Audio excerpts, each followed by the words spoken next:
बिस्मिल्लाहिर्रहमानिर्रहीम। 9th class आज की वीडियो में हम चैप्टर 8 मैग्नेटिज्म के शॉर्ट क्वेश्चंस देखेंगे।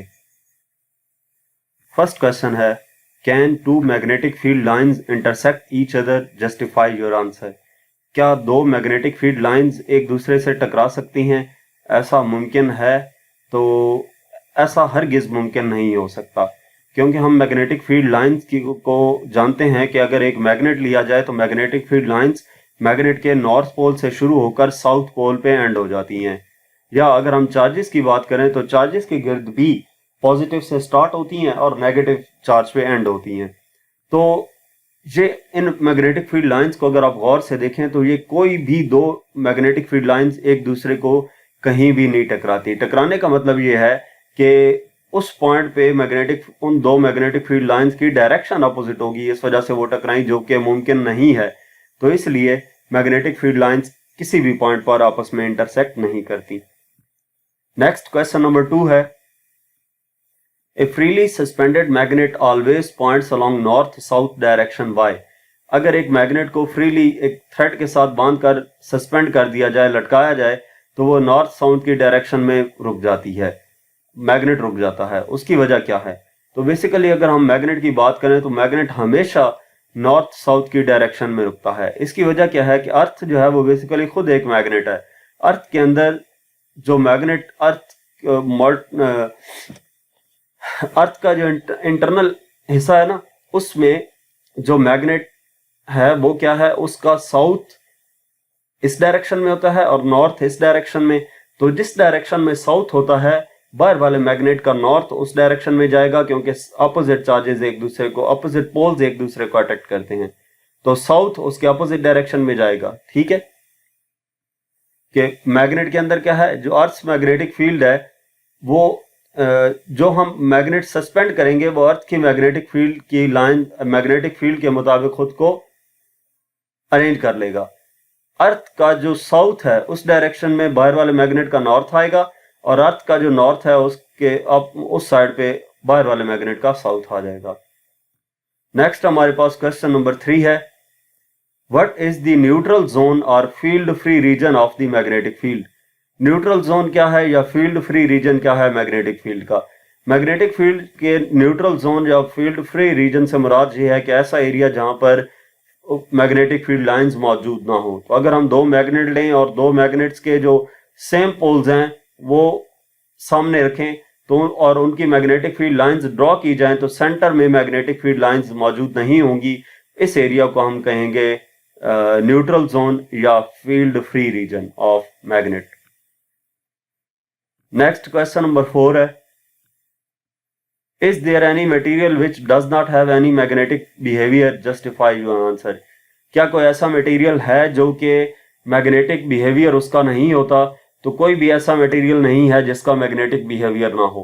उसकी वजह क्या है कि due to motion and spin of electrons within their atoms, उसके एटम्स के दरमियान जो इलेक्ट्रॉन्स होते हैं वो मूव कर रहे होते हैं और स्पिन कर रहे होते हैं। इस वजह से हर मटेरियल में जो मैग्नेटिक बिहेवियर है वो मौजूद होता है। इवन कैसे मटेरियल्स जो कि हमें नॉन मैग्नेटिक लगते हैं वो भी वीक मैग्नेटिक इफेक्ट प्रोड्यूस कर रहे होते हैं, जिसको हम नेग्लेक्ट कर देते हैं, लेकिन वो मैग्नेटिक बिहेवियर उन मटेरियल्स में भी पाया जाता है, जैसे कि डायमैग्नेटिज्म या पैरामैग्नेटिज्म है। इसी तरह नेक्स्ट हमारे पास क्वेश्चन नंबर 5 है कि a proton is also a charged particle and spins like an electron. एक प्रोटॉन जो है वो चार्ज पार्टिकल है और इलेक्ट्रॉन की तरह स्पिन भी करता है। Why its effect is negligible in study of magnetism। कि प्रोटॉन जो है वो एक चार्ज पार्टिकल है और वो इलेक्ट्रॉन की तरह स्पिन भी करता है, लेकिन उसका जो इफेक्ट है वो निग्लेक्ट क्यों कर देते हैं जब हम मैग्नेटिज्म को स्टडी कर रहे होते हैं? तो बेसिकली मैग्नेटिज्म को स्टडी करते वक्त जो प्रोटॉन है उसको हम निग्लेक्ट इस वजह से कर देते हैं कि अगर हम प्रोटॉन की बात करें तो प्रोटॉन के स्पिन का जो इफेक्ट है मैग्नेटिज्म पे वो निग्लिजिबल होता है इलेक्ट्रॉन की निस्बत। उसकी वजह क्या है? अगर हम इलेक्ट्रॉन्स की बात करें तो electrons higher charge to mass ratio होती है प्रोटॉन्स की निस्बत। इलेक्ट्रॉन्स की जो चार्ज टू मास रेशो है वो काफी ज्यादा होती है प्रोटॉन की निस्बत। उसका मतलब क्या है कि सेम अमाउंट ऑफ एक्सेलरेशन में जो इलेक्ट्रॉन है उसके ऊपर ज्यादा फोर्स अप्लाई होगी मैग्नेटिक फील्ड की कंपेयर टू प्रोटॉन। तो इस वजह से जो प्रोटॉन है वो चार्ज पार्टिकल है, स्पिन करता है इलेक्ट्रॉन्स की तरह, लेकिन उसको हम निग्लेक्ट कर देते हैं जब हम मैग्नेटिज्म को स्टडी कर रहे होते हैं। नेक्स्ट हमारे पास क्वेश्चन नंबर 6 है, what is the geomagnetic reversal phenomena, explain. Geomagnetic reversal phenomena क्या है उसको एक्सप्लेन करना है। जियोमैग्नेटिक रिवर्सिबल फेनोमेना का मतलब ये है कि कोई अर्थ जो है, अर्थ का मैंने आपको क्वेश्चन नंबर 3 या 4 में समझाया था कि अर्थ के अंदर एक जो अर्थ जो है ना उसके अंदर मॉल्टन आयरन मौजूद होता है, जिसकी वजह से उसका एक पोल साउथ और दूसरा नॉर्थ होता है। ठीक है, तो मैग्नेटिक रिवर्स का मतलब यह है कि उसका ऑपोजिट हो जाए, जिस साइड पे साउथ था उस साइड पे नॉर्थ हो जाए, और जिस साइड पे नॉर्थ था उस साइड पे साउथ हो जाए। तो इसको हम ज्योमेट्रिकल रिवर्सल का नाम देते हैं। और ये क्यों होता है?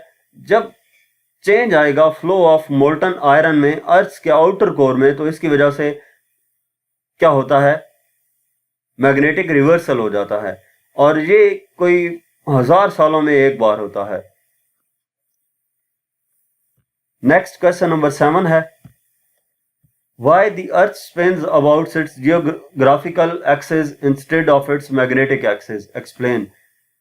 जो अर्थ है वो स्पिन करती है जियोग्राफिकल एक्सिस में इंस्टेड ऑफ मैग्नेटिक एक्सिस, उसकी रीजन क्या है? अर्थ स्पिन करती है जियोग्राफिकल एक्सिस में। बेसिकली अर्थ के ना 2 एक्सिस होते हैं, एक जो है वो हमारे पास होता है जियोग्राफिकल एक्सिस और दूसरे को मैग्नेटिक एक्सिस का नाम देते हैं।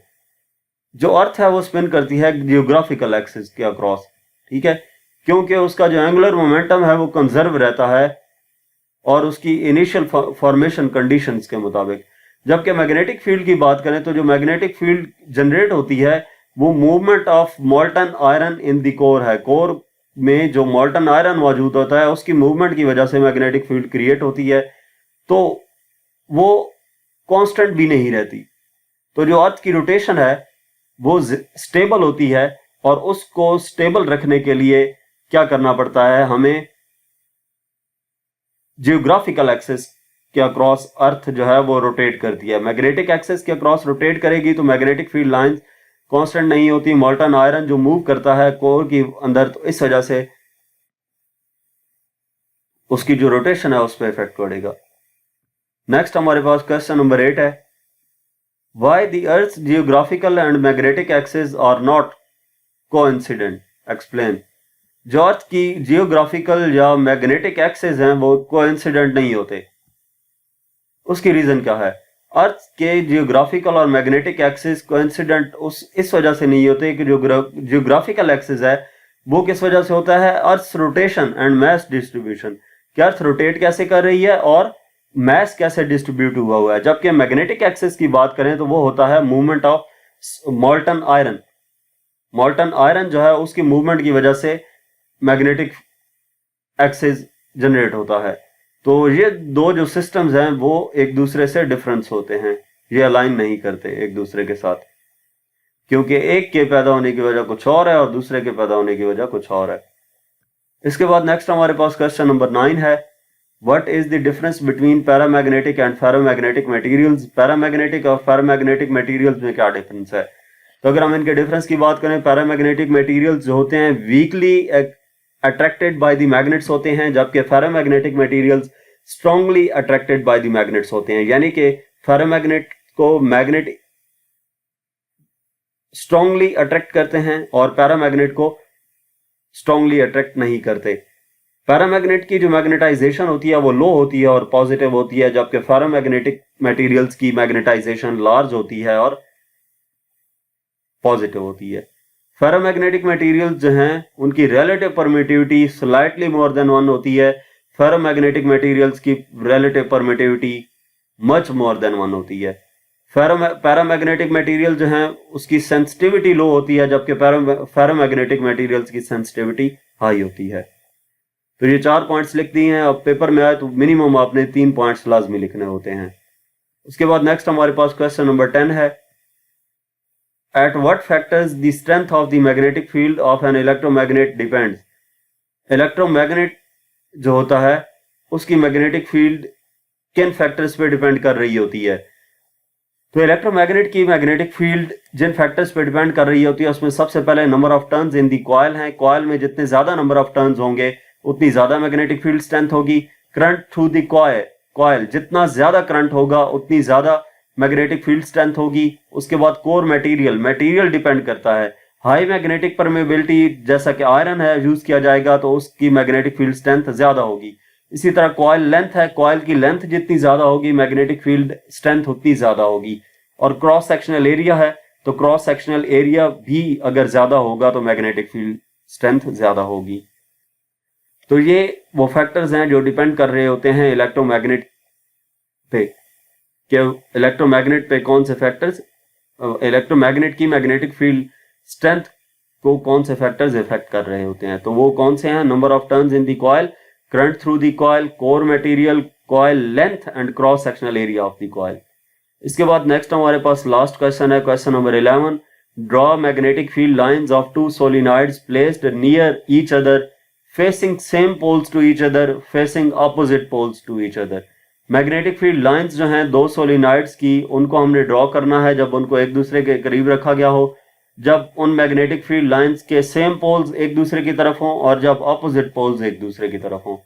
तो ये वो डायग्राम्स हैं, इसमें जो पोल्स हैं वो ऑपोजिट है, north and south. Magnetic field lines basically क्या है, जब कॉइल में से करंट गुजारा जाता है ना तो वो एक बार मैग्नेट की तरह बिहेव करती है और उसकी जो मैग्नेटिक फील्ड लाइंस होती हैं वो बिल्कुल उसी तरह होती हैं जिस तरह के बार मैग्नेट होता है। तो जो कॉइल का नॉर्थ पॉइंट बनेगा उधर से मैग्नेटिक फील्ड लाइन स्टार्ट होंगी और दूसरा कॉइल का जो साउथ पोल बनेगा उस पे जाकर एंड होंगी। जब अपोजिट पोल्स होंगे उन कॉइल की वजह से जनरेट होने वाले, या coil as a magnet behave करेगी तो उन मैग्नेट्स के पोल्स की बात की जाए तो। और इसी तरह जब सेम पोल्स हों, यानी कि एक तरफ भी नॉर्थ है और दूसरी तरफ भी नॉर्थ है, या एक तरफ साउथ है और दूसरी तरफ भी साउथ है, तो उस केस में जो मैग्नेटिक फील्ड लाइंस निकलती हैं वो सेंटर में कोई मैग्नेटिक फील्ड लाइंस एग्जिस्ट नहीं करती, क्योंकि इस साइड वाली मैग्नेटिक फील्ड लाइंस इस साइड वाली मैग्नेटिक फील्ड लाइंस को रिपेल करती हैं, जिसकी वजह से सेंटर में मैग्नेटिक फील्ड लाइंस नहीं होती। इसको हम जीरो मैग्नेटिक फील्ड लाइंस का नाम भी देते हैं। तो यहाँ तक हमारे पास इस चैप्टर के कॉन्सेप्चुअल क्वेश्चंस थे। मजीद किसी भी चैप्टर की एक्सरसाइज का सोल्यूशन देखने के लिए हमारा चैनल विजिट करें। इसके अलावा अगर आप किसी भी सब्जेक्ट की ऑनलाइन जहाँ ट्यूशन पढ़ना चाहते हैं तो व्हाट्सएप पे कांटेक्ट कर सकते हैं। Thank you.